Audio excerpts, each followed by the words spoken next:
दुर्भाग्य है सबके लिए, देश में कानून और व्यवस्था है। अब्बास कासगंज जेल में बंद हैं।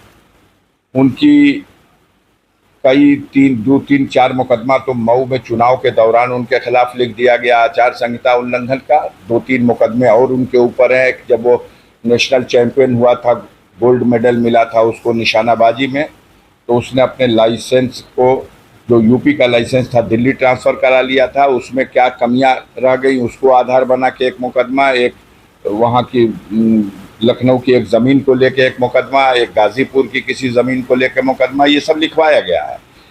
ज़्यादातर मामलों में उसकी जमानत हो गई है। 2 मामले ऐसे रह गए हैं जिसमें अभी एप्लीकेशन उसकी हाई कोर्ट में पेंडिंग है।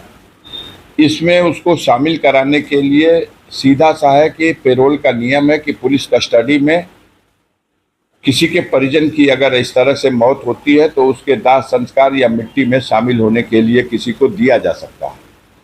इस आधार पर हाईकोर्ट में दरखास्त दी गई, लेकिन अफसोस ये रहा कि जिस कोर्ट में ये दरखास्त पड़ी और जहाँ सुनवाई होनी थी, चूँकि वो एमएलए हैं इसलिए एमपी एमएलए कोर्ट में ही सुनवाई हो सकती है, तो वो कोर्ट उस दिन बैठी ही नहीं। सुबह में बताया गया कि लंच में बैठेंगे, लंच में बताया गया कि आज जज साहब बैठेंगे ही नहीं। तो जब बैठेंगे नहीं तो डिसाइड नहीं हुआ, और जब डिसाइड नहीं होगा, आदेश नहीं होगा, तो जेल से निकल के आएंगे कैसे? नहीं, ये तो हमारी लीगल टीम इस पे विचार कर रही है। सुप्रीम कोर्ट में एक मैटर ऑलरेडी मुख्तार अंसारी के बेटे उमर ने कर रखा है कि मेरे पिता को यूपी की जेल से किसी दूसरी जेल में शिफ्ट कर दिया जाए।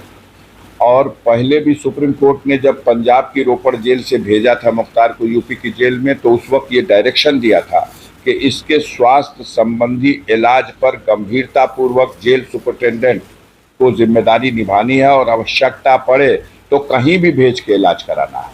तो वो इस जेल स्टैंड कर रहा सुप्रीम कोर्ट का आर्डर। नया आर्डर जब ये हुआ तो इन्होंने स्टेट को नोटिस की, सुप्रीम कोर्ट ने। स्टेट ने बेअर्फी दी कि मुख्तार की यूपी के जेल में बहुत ही अच्छी सुरक्षा की व्यवस्था है। क्या क्या व्यवस्था है पूरा विवरण लिख करके दिया। माननीय सर्वोच्च न्यायालय ने उनको डायरेक्शन दिया कि ये जो व्यवस्था है इसकी फिर से समीक्षा किया जाए, और आवश्यकता किसी और चीज़ की है तो इसमें और वो सुरक्षा बढ़ाई जाए, और इस दरमियान में उनके स्वास्थ्य संबंधी सुविधाओं पर भी विशेष दृष्टि रखी जाए। उसके बाद ये हुआ है,